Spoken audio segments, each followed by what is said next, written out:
Perkenalkan, nama saya Maria Olivia, NPM 20092000006, Prodi Pendidikan Bahasa dan Sastra Indonesia. Kali ini saya membahas tentang memahami model pembelajaran tipe mind mapping.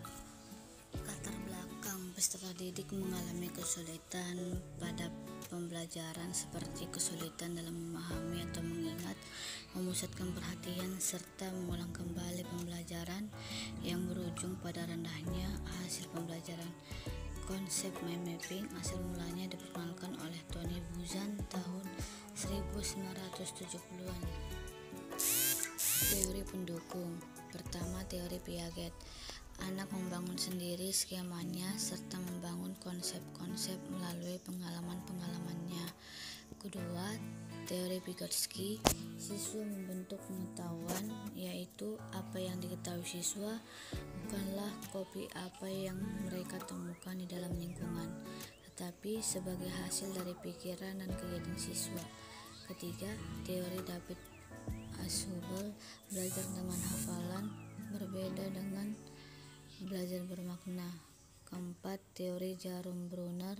Proses belajar akan berjalan dengan baik dan kreatif jika guru memberikan kesempatan kepada siswa untuk menemukan suatu konsep, teori, aturan, atau pemahaman melalui contoh-contoh yang ia jumpai dalam kehidupan.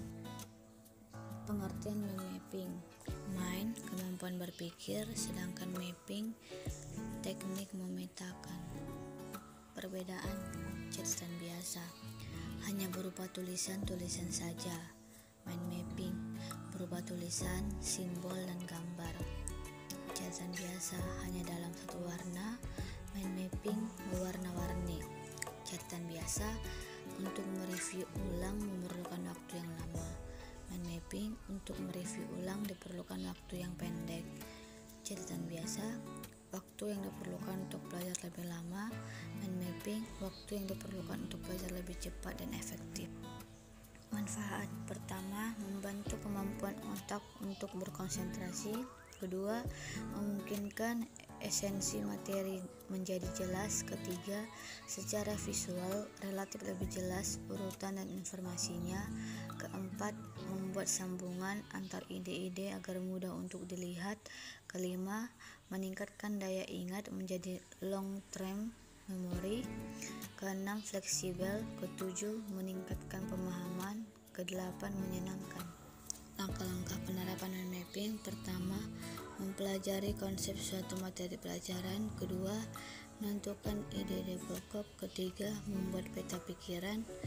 Yang keempat, mempresentasikan di depan kelas.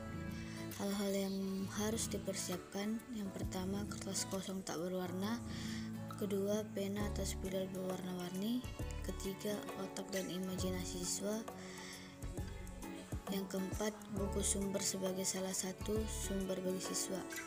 Langkah-langkah pembuatan. Pertama, mulailah dari bagian tengah kertas kosong yang sisi panjangnya diletakkan mendatar. Kedua, gunakan gambar atau simbol untuk ide sentral.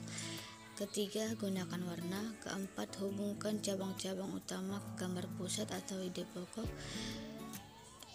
Yang kelima, buatlah garis melengkung bukan lurus. Yang keenam, gunakan satu kata kunci untuk setiap penggaris.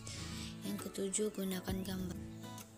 Kelebihan. Pertama, dapat mengemukakan pendapat secara bebas. Kedua, catatan lebih berfokus kepada inti materi. Ketiga, mampu meningkatkan kemampuan seseorang dalam berimajinasi, mengingat, berkonsentrasi, membuat catatan, meningkatkan minat sekaligus mampu menyelesaikan persoalan. Yang keempat, merangsang sisi kreatif seseorang lewat penggunaan garis lengkung, warna, dan gambar.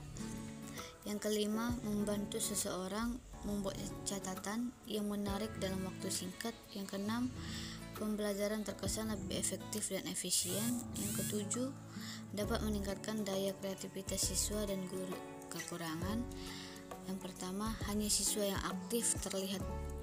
Yang kedua, tidak sepenuhnya murid yang belajar. Yang ketiga, jumlah detail informasi tidak dapat dimasukkan. Saya ucapkan sekian dan terima kasih.